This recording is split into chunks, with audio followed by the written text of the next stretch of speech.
Doctor Cristian Rivera, muchas gracias por estar con nosotros aquí en ¿Por quién voto?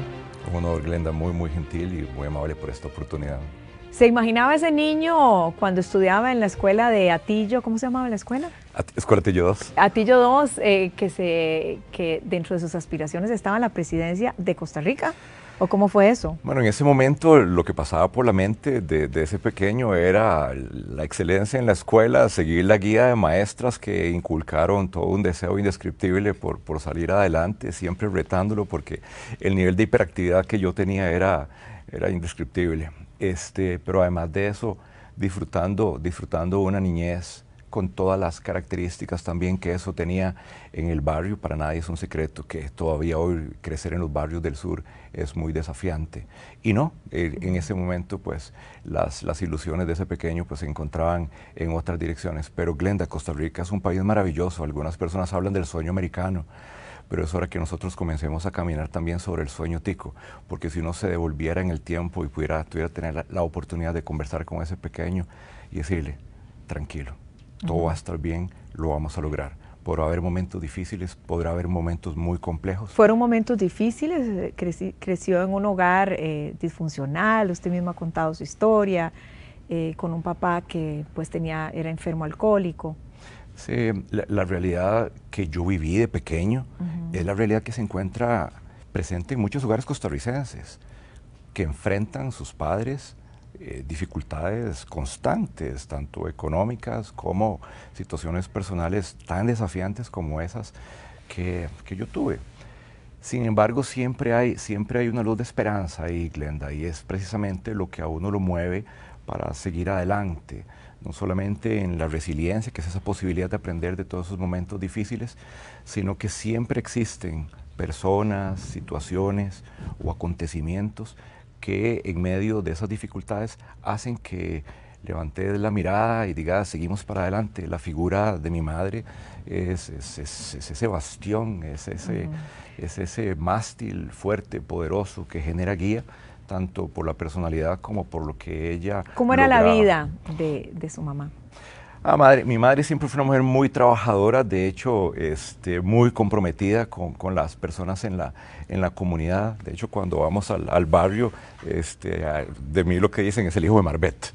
O sea, no es Cristian, el doctor, no, es el hijo de Marbet. Y eso a mí me llena de orgullo, porque deja una huella profunda. Una mujer muy solidaria, muy comprometida, profundamente creyente, una mujer de fe, es carmelita. Él ya no está en Atillo, mi madre vive ahora en Santo Domingo, pero está haciendo lo que le gusta y le llama montones la atención, que es el compromiso con los adultos mayores, ministra de la Eucaristía y el servicio en la iglesia. Una mujer recta, una mujer visionaria y una mujer que siempre inculcó el concepto del trabajo, la excelencia. Ella me decía, tienes que ser de los estudiantes el mejor. Debe estar muy orgullosa, sin duda, una historia de superación admirable. La suya, ¿no? Convertirse luego en estudiar y convertirse en cirujano plástico, prominente cirujano plástico, una maestría también en el INCA, en Administración de Negocios, pero a todos nos sorprendió, sin duda, ¿no? Y es la pregunta que todos hacen, ¿en qué momento decide, o sea, cuál fue ese clic y en qué momento dice, bueno, yo también voy a estar en la política, y no solo en la política, sino de una vez de candidato presidencial? Sí, ¿Por qué? Hay elementos muy importantes, Glenda. Durante los últimos 10 años y un poquito más, yo he tenido la oportunidad, junto a Costa Rica Azul, que es la fundación que yo presido, hemos impulsado y hemos trabajado conceptos de cultura, de deporte, hemos impulsado procesos de emprendimiento y hemos trabajado con liderazgos locales. Personas que en medio de adversidad tienen un sueño de mejorar su comunidad, de impactar a los muchachos en riesgo, de lograr proyectos que vayan de la mano de todas esas características lindísimas que tiene Costa Rica. Y siempre hay un callejón sin salida, y es la voluntad política. Significa el hecho de que ellos logran, hacen, avancen, consiguen, y aquí te puedo decir el caso de Mike Esmeralda en Cieneguita, o la familia Layan impulsando el turismo cultural en la comunidad Bríbrica Bécar allá en Talamanca. Y llega un punto en el cual ellos dicen, quisiéramos un poco más, pero aquí no llega internet, queremos un poco más, pero hemos trabajado por años y la carretera no nos la arreglan, o querríamos tener aquí un puesto de salud, pero no nos han querido escuchar. Recuerdo antes de las elecciones que estábamos buscando un código para la escuela de Alto Catsi, un código educativo para que los niños tuvieran la posibilidad, y ese callejón sin salida sigue siendo el mismo. Entonces, dado el hecho que, y seamos realistas, cuando nosotros vemos la realidad a la que nos enfrentamos como sociedad, con la cantidad de candidatos por un lado, pero precisamente con la apatía que se tiene con la política, es que las personas que llegan hacen todo lo posible por conquistar un voto, pero cuando llegan se olvidaron de quiénes los pusieron ahí.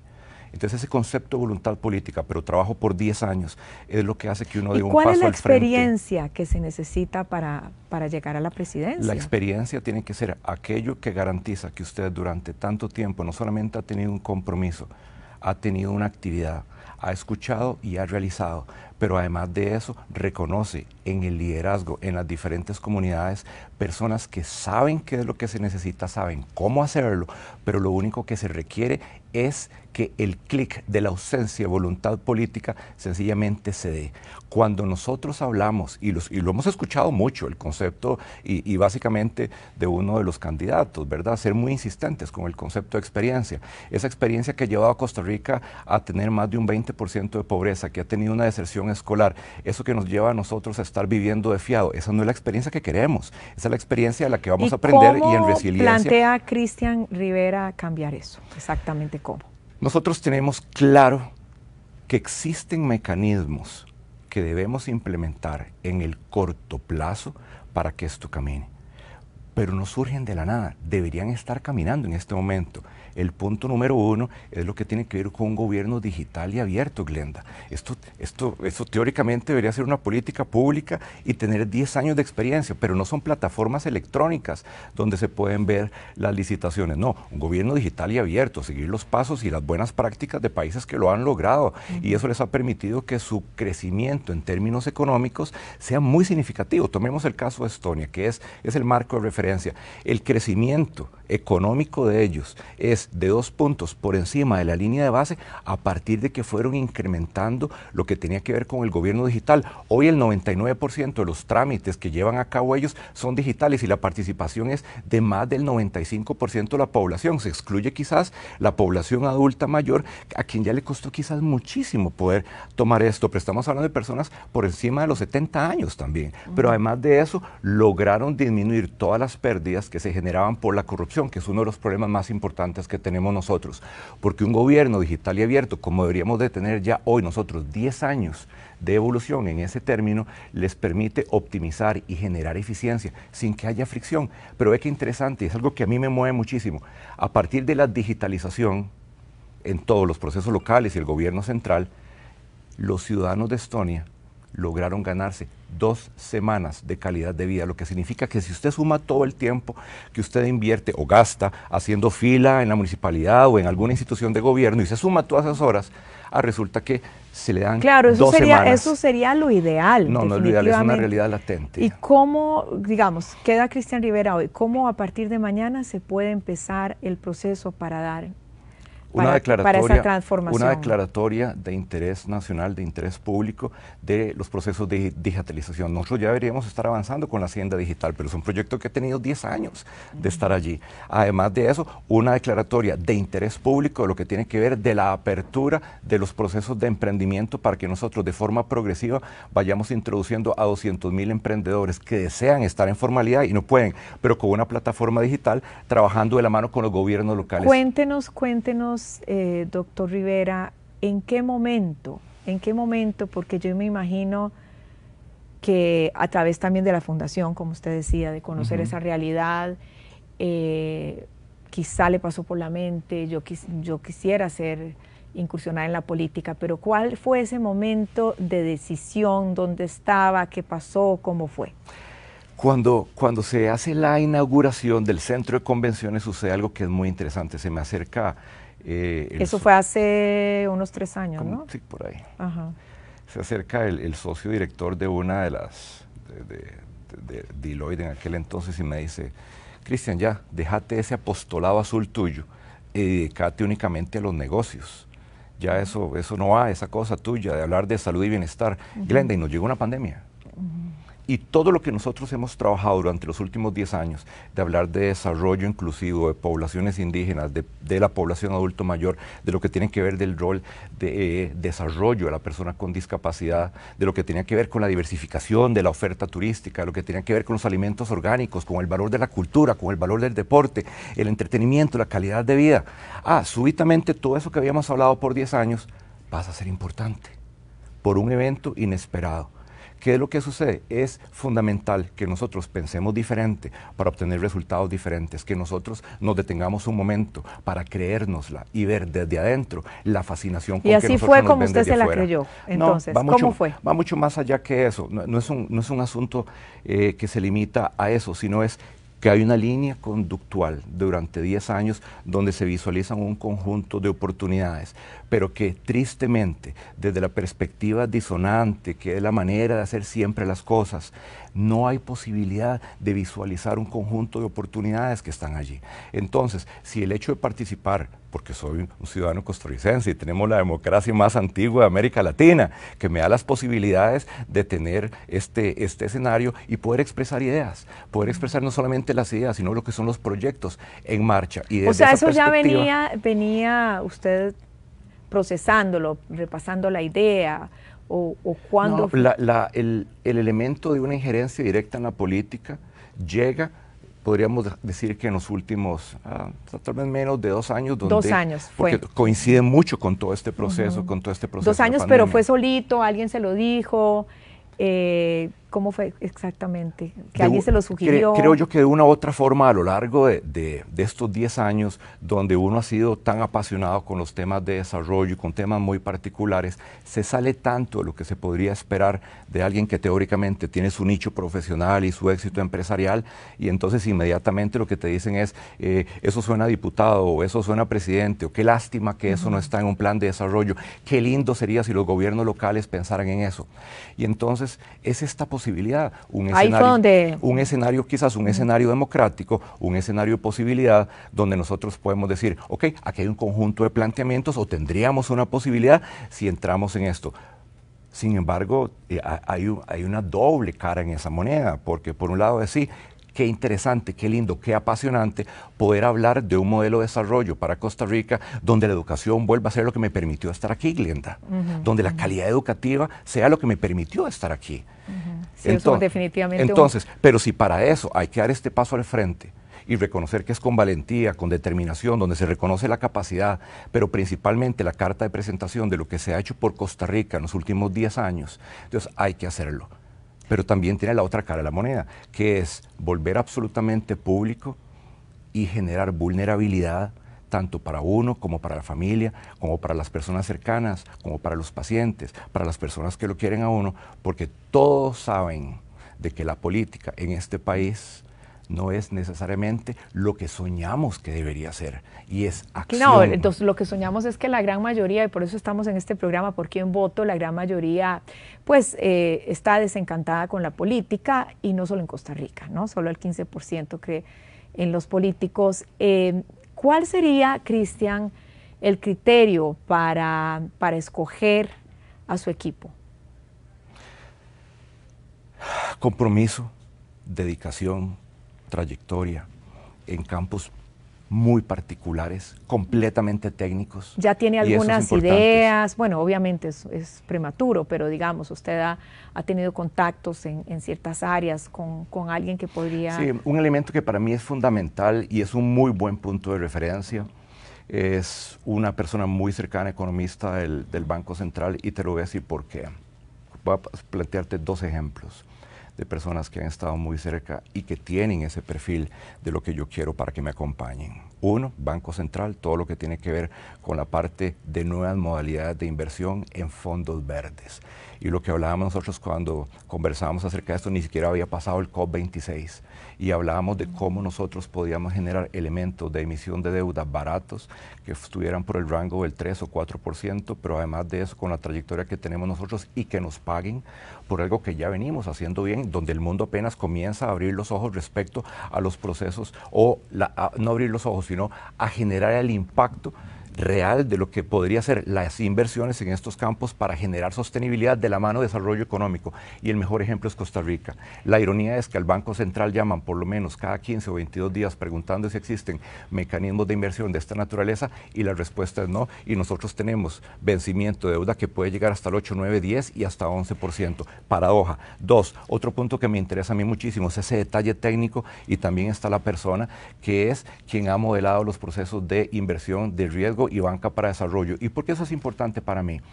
Porque a diferencia de los planteamientos de todos los demás candidatos, yo estoy enfocado en la parte de producción y es mi naturaleza, soy empresario, pero con una función social de 10 años, entonces yo reconozco el rol de la generación de recursos económicos y hacer la inversión social apoyando a las personas que generan prosperidad. Cuando hablamos de desarrollo, ese portillo, ese callejón sin salida de la voluntad política lo encuentro en todo lado, y son las personas que quieren emprender, que quieren ser formales y les dicen no, espere o haga fila, para usted no hay crédito, para usted no hay plata, o vaya, formalícese o tráigame estados financieros de 2 años, y resulta que la gente lo que dice, ¿estados qué? No, es que si yo tengo que pagarle a un contador, entonces ya no le puedo comer de comer a mis hijos. Coincide con planes, obviamente, y prioridades de otros partidos. Cristian, ¿usted estaría dispuesto a aliarse con algún otro partido eventualmente?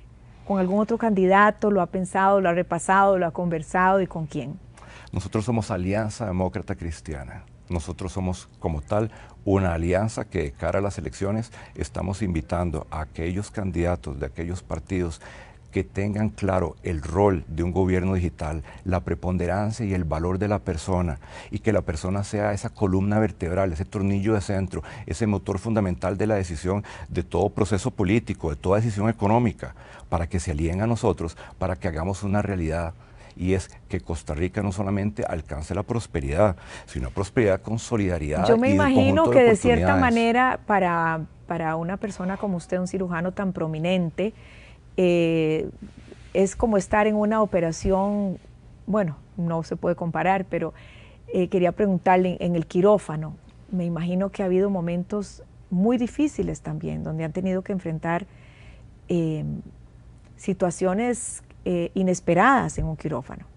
¿Cuál ha sido esa situación que ha tenido que usted nos pueda compartir? Sí, el acto médico y la ejecución de los procedimientos quirúrgicos conllevan conocimiento, dedicación, disciplina, trabajo en equipo, visión, no solamente de momento, sino de qué fue lo necesario para llegar a ese punto y cuáles son los posibles escenarios. Ningún cirujano entra a una sala de operaciones con solamente un plan A en mente. Se sabe que eso sería el escenario ideal, pero muchísimas veces la realidad se aleja de ese escenario ideal. Sin embargo, a partir de la preparación, la capacidad, el conocimiento, pero además de eso, la humildad, con respecto a que también hay elementos fortuitos que se pueden salir, uno entra y pone a disposición del paciente todo eso. Entonces, las complicaciones en un procedimiento quirúrgico suceden y van a estar allí. Hay momentos en que hay inestabilidades, donde hay situaciones. ¿Se sufre? Claro, profundamente, pero también se agradece profundamente. No existe ningún momento en el cual usted entre a sala de operaciones y a usted se le olvide colocar sus actos en manos de Dios. ¿Por qué razón? Porque mucho más allá del conocimiento técnico y la trayectoria y los años de experiencia, siempre va a haber algo en el cual usted necesita estar con una paz total para que en esos momentos la fe para usted es importante. Por supuesto. ¿Por qué razón? Porque usted necesita estar muy tranquilo, usted necesita estar tiene que ser visionario, tiene que estar muy equilibrado para poder enfrentar cualquier desafío que se pueda presentar en esos momentos, y eso da paz. ¿Cuáles son los valores de Cristian Rivera?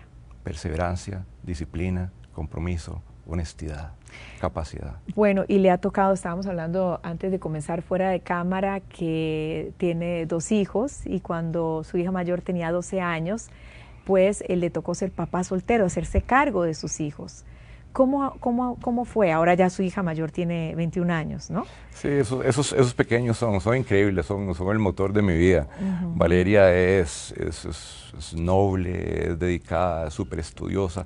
Gabriel es excepcional en el colegio, metódico, serio. Ha sido una experiencia indescriptible. La madre de mis hijos también ha sido muy dedicada. La mamá de Gabriel y Valeria ha invertido en eso también, de tal forma que cuando uno observa que son buenos muchachos, que son nobles, que son de principios, todas aquellas... ¿Qué le dicen de que se haya lanzado a la presidencia? Gabriel lo ve con una fascinación, Gabriel lo ve con una fascinación, pero al mismo tiempo tiene 14 años, entonces su mente también está en otras cosas y está muy enfocado en la parte de colegio, pero cuando hay algunos eventos, entonces me dice, papá, ¿y ahora qué sigue? Entonces, y en algunos le llama la atención participar. Valeria es muy dogmática y quiere integrarse ahora a partir de diciembre en el proceso. Tiene un montón de ideas, un montón de conceptos. Y es muy joven, tiene 21 años, entonces también tiene una vitalidad y un deseo de transformar en realidades. Bueno, me imagino que de cierta manera es bueno para usted, porque usted comenta con ella para tratar de captar el voto joven, ¿no? Esto es más visionario, esto es más visionario. Cuando uno los escucha a los partidos tradicionales, Glenda, ellos hablan de captura de votos. Yo no sabía que a mí me decían voto útil y otras cosas que tienen ahí en nomenclatura. Yo creo en la inspiración, yo creo en la ilusión, yo creo en la esperanza, yo creo en ese deseo rebelde que late de llevarle la contraria al sistema, de hacer que las cosas sucedan. Y allí yo me identifico con ese corazón adolescente, con ese corazón rebelde, con ese deseo de derribar obstáculos, de superar barreras, y eso no solamente lo encuentro en el corazón de Valeria, sino que lo encuentro en los muchachos con quienes hemos trabajado en un montón de comunidades. Ir en contra de la adversidad y tener claro cuál es el norte. Entonces no importa que caigamos, que nos vayamos a romper las rodillas, que vayamos a dejar los pelos en el alambre, como decíamos en el colegio. No importa. ¿Por qué razón? Porque el propósito es bueno, porque es noble, porque además de eso es posible, porque se ha venido haciendo. Ahora, ¿cuál es el plan para aproximadamente 500,000 personas que en este momento no tienen empleo?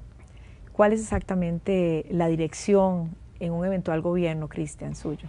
Tenemos que tener claro que existen motores de desarrollo desde la perspectiva económica que pueden tener un impacto inmediato. Hablamos del fortalecimiento de lo que tiene que ver con emprendimiento, y esto se hace en alianza con los gobiernos locales para que la modalidad de patentes temporales y permisos sanitarios temporales de funcionamiento desde el punto de vista sanitario sean los únicos dos requisitos, de la mano de una cuenta bancaria y un datáfono digital para que se les pague y reciban en digital. Además, ahí tendríamos una retención en fuente para que se pague un porcentaje para Hacienda, un porcentaje para la Caja y un 1% de fondo revolutivo para el futuro de Banca para Desarrollo. Y el beneficio que tendríamos ahí de manera progresiva es el acceso a fondos de Banca para Desarrollo, donde nosotros ya hoy, si hubiera voluntad política, como te planteaba, ellos deberían tirar a la calle 200 millones de dólares. Muchas gracias, nos queda muy poquito tiempo y quiero saber, antes de pasar a una pregunta, el momento más difícil que ha tenido que atravesar Cristian Rivera en su vida. Han sido bastantes. Sin embargo, mucho más allá de los momentos difíciles de pérdida de personas cercanas por accidentes de tránsito, de la pérdida por alguna complicación de un paciente, de situaciones muy difíciles, donde puede haber un quebranto de salud. Mucho más allá de ese momento difícil es la ilusión, la fe y la esperanza y la certeza total desde un positivismo que tengo yo recalcitrante de que las cosas van a estar bien. Pero no solamente porque lo creo desde el punto de vista personal, sino porque en el entorno siempre hay manos amigas, manos amables, personas que dan apoyo, que están Pero no nos allí, quiere contar cuál fue. que están allí para volver la realidad. Por eso te decía, hay una gran cantidad. Una gran cantidad. Bueno, vamos para terminar a ir a una pregunta que tenemos en Por Quién Voto, gracias a sus preguntas que nos envían. Y Ronaldo Rosales dice, ¿cuáles son las soluciones para favorecer la economía? Está hablando un poquito usted de esto, honrando las deudas adquiridas sin necesidad de adquirir nuevos préstamos. Algo cortito. Ronaldo, Costa Rica tiene las posibilidades de accesar fondos de hasta de $1 trillón que existen en fondos de inversión, haciendo la transformación de deuda cara por deuda barata. Uno, eso nos permitiría a nosotros lograr generar ahorros significativos en millones de dólares anuales si nosotros accesamos a esos procesos de refinanciamiento desde el punto de vista ambiental. Tan solo por eso, pero también existen fondos de ESG, que es la parte ambiental, la parte social y de gobierno, donde nosotros podríamos incluso lograr refinanciamiento para las partes de salud y de la parte de educación. Pero además de eso, yo creo profundamente en la producción, y en el turismo nosotros, si lo estimulamos de una forma adecuada y hacemos uso de la manera como nos ve el mundo, podemos lograr crecimiento que puede llegar hasta el aporte del 10% del Producto Interno Bruto, estimulando el turismo, y en esto en nichos muy particulares. La parte de turismo adaptado para personas con discapacidad. Ahí habría una hay un meta. programa bueno sobre Está esto, comenzando, pero no es política de Estado. Yo creo en volverlo política de Estado y podríamos accesar hasta 1.200 millones de dólares. Costa Rica como destino para retiro, 5.000 millones de dólares potencialmente, si nosotros trabajamos la calidad de vida de nuestros adultos mayores para que eso sea la carta de presentación. Turismo cultural en comunidades indígenas. Ahí podríamos estar llevando nosotros a poder poner a Costa Rica en la carretera para que aproveche fondos de potenciales ganancias de hasta 600 billones de dólares, donde Costa Rica no ha avanzado en ese sentido. Turismo deportivo, los coreanos del sur gastan hasta 2.000 millones de dólares haciendo escalada de montañas durante todo el año, y nosotros tenemos aquí montañas por toda parte y pueblos maravillosos que están allí anuentes a recibir, y además es un turismo sostenible, es un turismo que va en sincronía con la realidad de pospandemia, de ser o tener distanciamiento social por naturaleza. Entonces, si nosotros vemos además en el turismo, si logramos alcanzar a 3 millones de potenciales turistas, que eran los números en prepandemia, siendo muy específicos con los procesos de financiamiento, activamos agro, y es fundamental la activación del sector agrícola, porque entonces nos garantizamos la seguridad alimentaria, pero también eso lo visualizamos ante el mundo. Avanzar hacia alimentos orgánicos, y avanzamos todavía más decididos hacia alimentos orgánicos, estamos en sincronía con la marca País, que es la marca Pura Vida. A mí no me gusta esencial, y quien me conoce sabe. Si nosotros avanzamos hacia alimentos orgánicos, ahí tenemos las posibilidades de accesar a mercados como el europeo y el norteamericano, que en prepandemia ya mostraban curvas de crecimiento de hasta el 12% para estos productos. O sea, las oportunidades están, Glenda. La oportunidad con Cristian Rivera y con Alianza Demócrata es que aquello que era una limitante con los gobiernos tradicionales, de los partidos tradicionales, que era la ausencia de voluntad política, pase a ser una imagen de espejo retrovisor, y que nosotros comencemos a manejar hacia adelante con esa Costa Rica solidaria, pero también próspera. Muchas gracias, muchas gracias. Bueno, nos dijo tanta información que hay que procesarla de todos los proyectos, pero muchísimas gracias, Cristian. Muchas gracias por la oportunidad. Cristian Rivera, gracias por estar con nosotros, y gracias a ustedes. Estamos en Por Quién Voto. Muchas gracias por habernos acompañado, y también Aula CID por su apoyo. Soy Glenda Umaña, nos vemos el próximo martes.